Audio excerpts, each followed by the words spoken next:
¿Qué harías si en medio de la madrugada recibierías una llamada de un niño pidiendo ayuda, y ese niño hubiera desaparecido hace meses? En los años 80, una familia argentina vivió esta pesadilla durante semanas. Y las grabaciones de esas llamadas imposibles aún se conservan en archivos paranormales prohibidos que han sido estudiados por expertos en parapsicología durante décadas. Lo que vas a escuchar hoy no es ficción, no es una leyenda urbana, son testimonios reales documentados en periódicos de la época y grabaciones auténticas que desafían toda lógica conocida sobre la vida y la muerte. Era marzo de 1983 cuando la familia Herrera, que vivía en un barrio tranquilo de Buenos Aires, comenzó a recibir llamadas telefónicas que cambiarían su vida para siempre. Todo comenzó una noche cuando el teléfono sonó a las 3 de la madrugada. María Elena Herrera, la madre de familia, atendió esperando alguna emergencia, pero del otro lado de la línea escuchó la voz de un niño pequeño que sollozaba desesperadamente.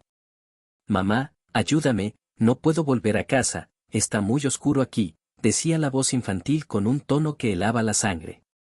María Elena preguntó quién era, pero la línea se cortó abruptamente, dejando solo el eco de esas palabras angustiantes resonando en la habitación silenciosa. La señora Herrera pensó que había sido una broma de mal gusto o una llamada equivocada, pero 2 noches después, exactamente a la misma hora, el teléfono volvió a sonar. Esta vez fue su esposo, Roberto Herrera, quien atendió. La misma voz infantil, pero ahora más desesperada: «Por favor, busquen a mi mamá, le digan que estoy perdido, que no encuentro el camino». Roberto intentó obtener más información, preguntó el nombre del niño, dónde estaba, pero antes de recibir respuesta, la comunicación se cortó nuevamente. Un escalofrío recorrió su cuerpo cuando se dio cuenta de que la voz sonaba extrañamente familiar, como si hubiera escuchado a ese niño antes en algún lugar que no lograba recordar. Las llamadas continuaron noche tras noche, siempre a la misma hora, siempre con el mismo patrón: un niño llorando, pidiendo ayuda, mencionando que estaba perdido en la oscuridad. Pero lo más perturbador era que cada llamada revelaba detalles específicos sobre el barrio donde vivían los Herrera, calles que solo un local conocería. Referencias a lugares que habían existido años atrás pero que ya no estaban. El niño mencionaba la panadería de Don Carlos, que había cerrado 5 años antes, hablaba de la plaza con los columpios azules, que habían sido cambiados por otros rojos hacía tiempo. Era como si la voz viniera de un pasado que se negaba a morir. Después de una semana de llamadas nocturnas, Roberto Herrera decidió grabar las conversaciones. Conectó una grabadora de casete al teléfono, una práctica común en esa época para documentar llamadas importantes o amenazantes. Lo que capturó en esa cinta se convertiría en uno de los registros paranormales más inquietantes de Argentina. Las grabaciones no solo confirmaron la existencia de las llamadas, sino que revelaron aspectos aún más terroríficos. En el fondo de la voz del niño se podían escuchar sonidos extraños, como ecos distantes, voces susurrantes ininteligibles, y ocasionalmente, lo que parecían ser ruidos de tierra siendo removida. La historia tomó un giro aún más siniestro cuando los Herrera decidieron investigar por su cuenta. Visitaron la comisaría local para reportar las llamadas extrañas, esperando encontrar algún registro de un niño desaparecido que pudiera explicar las comunicaciones nocturnas. El comisario Raúl Mendoza, quien había trabajado en el barrio durante más de 20 años, palideció cuando escuchó la descripción de la voz y los detalles mencionados en las llamadas. Les confesó que 6 meses atrás había desaparecido un niño de 8 años llamado Matías Romero, quien vivía a solo 3 cuadras de la casa de los Herrera. Matías había salido a jugar una tarde de septiembre y nunca regresó a casa. La búsqueda había durado semanas, involucrando a vecinos, policía y hasta perros rastreadores, pero no se encontró ni el menor rastro del pequeño.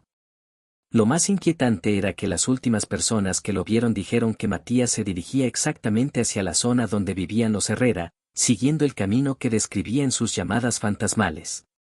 El comisario les mostró una fotografía del niño desaparecido, y aunque ninguno de los Herrera lo conocía personalmente, María Elena sintió una conexión inexplicable con esos ojos inocentes que la miraban desde la imagen en blanco y negro.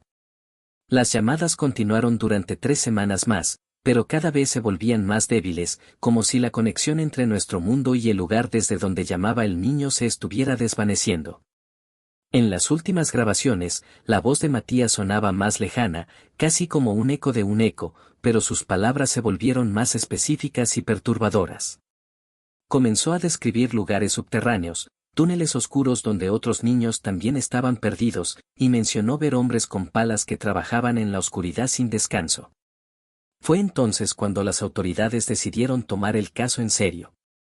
Las grabaciones fueron analizadas por técnicos de la policía y posteriormente enviadas a la Asociación Argentina de Parapsicología, una organización fundada en 1979 que se dedicaba al estudio científico de fenómenos inexplicables. Los expertos confirmaron que las grabaciones no mostraban signos de manipulación técnica y que la voz correspondía efectivamente a la de un niño de aproximadamente 8 años de edad, coincidiendo con la edad que tenía Matías Romero al momento de su desaparición.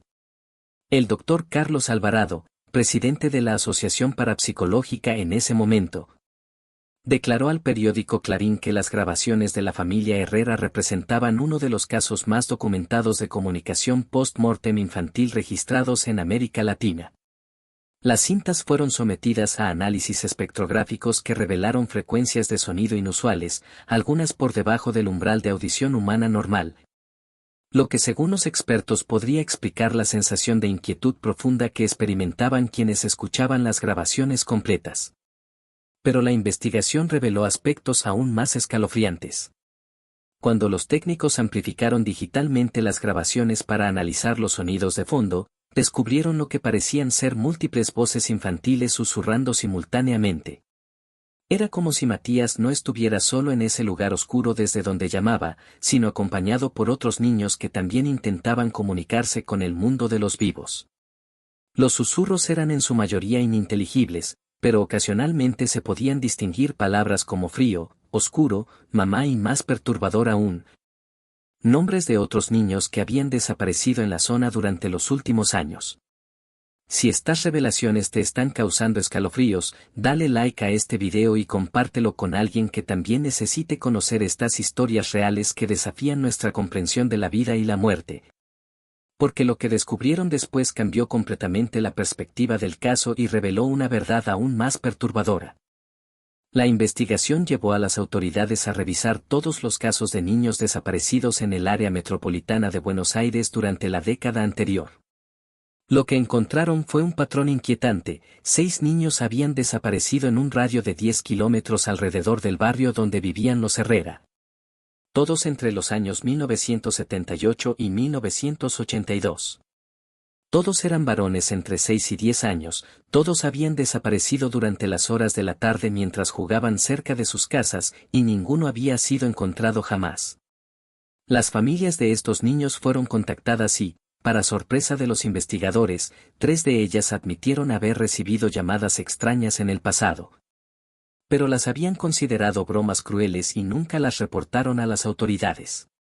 La señora Carmen Vázquez, madre de Julián, un niño de 7 años desaparecido en 1980, confesó entre lágrimas que durante meses había recibido llamadas de una voz que decía ser su hijo, pidiendo que fuera a buscarlo al lugar donde duermen los niños perdidos. Estas llamadas habían cesado abruptamente después de algunas semanas, y Carmen había preferido pensar que habían sido producto de su imaginación atormentada por el dolor de la pérdida. Pero cuando escuchó las grabaciones de la familia Herrera, reconoció inmediatamente los mismos sonidos de fondo, los mismos ecos distantes que había escuchado en las llamadas que recibía por su hijo desaparecido. El caso tomó un giro aún más siniestro cuando un jardinero que trabajaba en el cementerio local se presentó voluntariamente a la policía después de leer sobre las investigaciones en el periódico. El hombre, identificado como Esteban Morales, reveló que durante años había escuchado voces infantiles provenientes de una sección abandonada del cementerio, particularmente durante las noches de luna nueva. Había reportado estos incidentes a sus superiores, pero le dijeron que probablemente eran gatos o el viento entre los árboles viejos.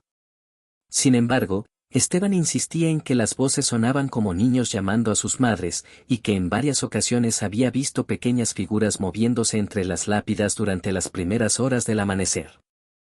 La policía decidió investigar el cementerio con perros entrenados en la búsqueda de restos humanos. Los animales mostraron un comportamiento extremadamente agitado en una zona específica del cementerio, un área que había sido utilizada años atrás como depósito temporal de tierra y escombros. Las excavaciones revelaron algo que confirmaría las peores sospechas: restos óseos de al menos 4 individuos de corta edad, enterrados de manera irregular en fosas poco profundas. Los análisis forenses posteriores confirmaron que los restos correspondían a niños entre 6 y 10 años, y que habían sido enterrados aproximadamente entre 1 y 5 años antes del descubrimiento. Pero lo más perturbador fue lo que encontraron junto a los restos: objetos personales que las familias identificaron inmediatamente como pertenecientes a sus hijos desaparecidos. Un cochecito de juguete rojo que pertenecía a Matías Romero, una pelota de fútbol desinflada con las iniciales JV grabadas, que había sido el regalo de cumpleaños de Julián Vázquez, y otros objetos que conectaron definitivamente estos restos con los niños que habían desaparecido misteriosamente durante años. Era como si el cementerio hubiera guardado estos secretos terribles, esperando el momento adecuado para revelar la verdad a través de las voces que se negaban a ser silenciadas. Las llamadas a la familia Herrera cesaron completamente la noche posterior al descubrimiento de los restos. Fue como si las voces de los niños perdidos finalmente hubieran encontrado paz al saber que sus cuerpos serían tratados con dignidad y que sus familias podrían darles el descanso que merecían. Las grabaciones, sin embargo, permanecieron como testimonio de uno de los casos más documentados de comunicación paranormal en la historia de Argentina, y fueron estudiadas durante años por investigadores de fenómenos inexplicables de todo el mundo. El análisis posterior reveló aspectos técnicos fascinantes sobre las grabaciones. Los expertos en acústica forense determinaron que las voces no podían haber sido producidas por ningún aparato conocido de la época, y que las frecuencias registradas sugerían que las ondas sonoras se originaban en un espacio con características acústicas muy específicas, un ambiente cerrado, con paredes de tierra compactada y dimensiones reducidas. Estas características coincidían exactamente con las condiciones que se encontraron en las fosas donde fueron hallados los restos de los niños. La investigación criminal que siguió al descubrimiento llevó al arresto de un empleado del cementerio que había trabajado allí durante la década de los 70 y principios de los 80. El hombre, cuya identidad fue protegida durante el proceso judicial, confesó eventualmente su participación en los crímenes, explicando que había aprovechado su posición para ocultar los cuerpos en el cementerio después de cometer los actos que llevaron a la muerte de los menores. Su confesión coincidía inquietantemente con muchos de los detalles que habían sido revelados en las misteriosas llamadas telefónicas. Lo que más impactó a los investigadores fue la precisión con la que las voces de los niños habían guiado indirectamente a las autoridades hacia el descubrimiento de la verdad. Las referencias a lugares específicos del barrio, las menciones de otros niños perdidos, las descripciones de hombres con palas trabajando en la oscuridad. Todo había sido información crucial que eventualmente llevó a resolver no solo la desaparición de Matías Romero, sino la de otros niños cuyas familias habían perdido toda esperanza de encontrar respuestas. Las grabaciones de la familia Herrera se convirtieron en parte de los archivos oficiales de la Asociación Argentina de Parapsicología y han sido estudiadas por décadas por investigadores de todo el mundo. Muchos expertos las consideran evidencia válida de que la conciencia puede persistir después de la muerte física, particularmente en casos donde existe una necesidad urgente de comunicar información importante a los vivos. El caso ha sido citado en numerosos estudios académicos sobre fenómenos paranormales y comunicación post-mortem. Para las familias involucradas, las llamadas misteriosas representaron tanto una pesadilla como un milagro. Aunque el dolor de la pérdida nunca desaparecería completamente, saber la verdad sobre lo que había sucedido con sus hijos les proporcionó un cierre que habían buscado durante años. María Elena Herrera declaró años después que aunque las llamadas habían sido aterrorizantes, se sentía privilegiada de haber sido el canal a través del cual las voces de los niños perdidos pudieron finalmente ser escuchadas y ayudar a que se hiciera justicia. El caso de las llamadas del niño perdido sigue siendo uno de los eventos paranormales más documentados y verificables de Argentina. Las grabaciones originales se conservan en archivos especiales y han sido digitalizadas para preservar este testimonio único de comunicación entre mundos. Los investigadores continúan estudiando el caso, no solo por su valor paranormal, sino porque representa un ejemplo extraordinario de cómo los misterios aparentemente inexplicables pueden contener información crucial para resolver crímenes reales y proporcionar justicia a las víctimas. La historia nos recuerda que existen fuerzas en el universo que no comprendemos completamente, y que a veces, cuando la injusticia es demasiado grande y el dolor demasiado profundo, la realidad misma parece encontrar maneras de restaurar el equilibrio. Las voces de estos niños, silenciadas prematuramente en vida, encontraron una forma de hablar desde más allá de la muerte para asegurar que la verdad saliera a la luz y que sus familias pudieran finalmente encontrar paz. Si estas historias reales de niños del desconocido te han impactado, suscríbete al canal y activa la campanita para no perderte más casos documentados que desafían nuestra comprensión de la realidad. Recuerda que estas no son leyendas urbanas ni cuentos de ficción, son eventos reales respaldados por documentos, testimonios y evidencia física que ha sido verificada por autoridades y expertos. Pero mañana descubrirás un caso aún más perturbador, la canción infantil prohibida que provocaba pesadillas colectivas en pueblos enteros de México. Una melodía que fue oficialmente prohibida por las autoridades después de que docenas de niños comenzaran a sufrir los mismos terrores nocturnos exactos. Una historia que te hará cuestionar el poder oculto que pueden tener las palabras y las melodías sobre las mentes más jóvenes e inocentes.